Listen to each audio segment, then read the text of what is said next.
राधे जय माता दी। सत श्री अकाल। जिन भी लोगों तक कि ये वीडियो पहुँचे, महिला हो, भैया हो, दीदी हो, जिनको भी प्रॉब्लम हो, इस प्रॉब्लम के बारे में मैं बता रही हूँ। जिससे कई लोग शादी हो जाती है और पति पत्नियों के बीच में अंडरस्टैंडिंग हो जाती है, विवाद हो जाता है छोटी छोटी बातों को लेकर के, और रिश्ते में दरार आने लगती है और लोग कहना चाहिए पुलिस स्टेशन चले जाते हैं।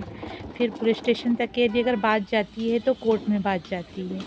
अब कोर्ट में यदि अगर बात जाती है तो इसमें वकीलों को कोई मतलब नहीं रहता है तुम्हारी लाइफ से। उनको तुम एक क्या हो, उनके लिए एक ग्राहक हो, और उनका काम है तुम्हारी बातों को सॉल्व करना, और सॉल्व करने के साथ साथ उसमें यदि अगर उनको मुनाफा होता है तो वो एक तो दोनों ही पक्ष वाले वकील हैं एक दूसरे से मिले हुए रहते हैं। उसके बाद में ये तुम्हारी लाइफ से उनको कोई मतलब नहीं रहता है। हालांकि जज बातों को लंबा खींचते हैं, पेशी पे पेशी चलती है, और ये बातें 1 साल 2 साल 3 साल 4 साल 5 साल 10 साल 15 साल 20 साल इतना लंबा खींचते, और आखिर को वो यही चाहते हैं कि रिश्ता एक हो। अब रिश्ता एक करने की ही कोशिश करते हैं जज। और यदि अगर आप ये सोचेंगे कि नहीं, इनने ऐसा करा, उनने वैसा करा, हम तो ऐसा नहीं कर सकते, हम तो वैसा नहीं कर सकते, हम तो कॉम्प्रोमाइज़ कर ही नहीं सकते, तो इसमें क्या है कि तलाक होती है। और तलाक यदि अगर होती है तो उसमें फ़ायदा किसी का होता नहीं है, फ़ायदा वकीलों का होता है, और अहंकार का फ़ायदा होता है। जिसको अहंकार होता है वही, मैं तो झुक ही नहीं सकता, मैं तो कर ही नहीं सकता।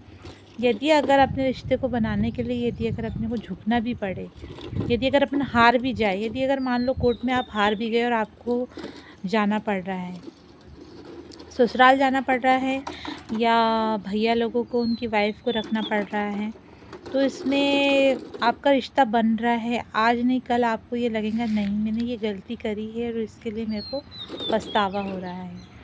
मैं ऐसा नहीं करता तो आज अपने इतने साल बर्बाद नहीं होते, मैं ऐसा नहीं करती तो आज मेरे इतने साल बर्बाद नहीं होते। वकीलों का काम है कि सुलह तो करवाने की कोशिश करेंगे, अब नहीं होगा तो उनका काम है कि भाई जो बोलेंगे, कहना चाहिए ग्राहक जो बोलेंगे वही उनका काम है, उसमें उनको सॉल्यूशन निकालना। और आपको ये बताती हूँ इसमें मैं कि वकील भी बिक जाते हैं। आ जा इधर।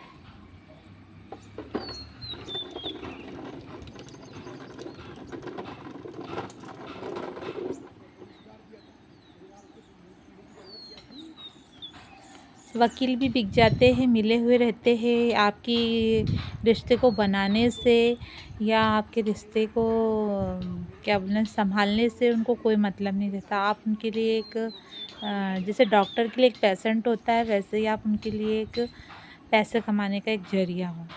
इसलिए आप इस बात को गौर करना। यदि अगर अपने रिश्ते को बनाने के लिए यदि अगर आपको झुकना भी पड़े तो इसमें कोई आपकी ही जीत है, ना कि सामने वाले की, चाहे वो पुरुष हो चाहे महिला हो। दोनों ही पक्ष अपने आप में परिपूर्ण होते हैं और दोनों ही झुक सकते हैं।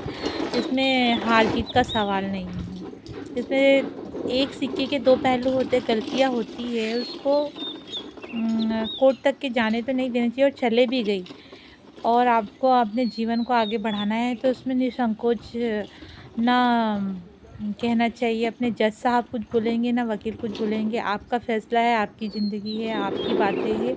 आपको इसमें किसी से डरने की ज़रूरत नहीं है, और ना दीगर पढ़े कहीं पर कोई साइन भी नहीं करनी चाहिए। 50 बार पढ़ो उसके बाद में साइन करो।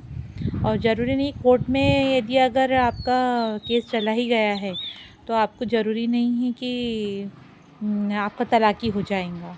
नहीं होता है, ऐसा कुछ नहीं है, आपके ऊपर है। हालांकि ये भी होता है इसमें। हाँ क्या हुआ, देख रही। तो इसमें ये भी होता है कि आजकल तो फ़र्ज़ी तलाक़नामा भी बन जाता है, तलाक़ के कागज़ फ़र्ज़ी भी बन जाते हैं।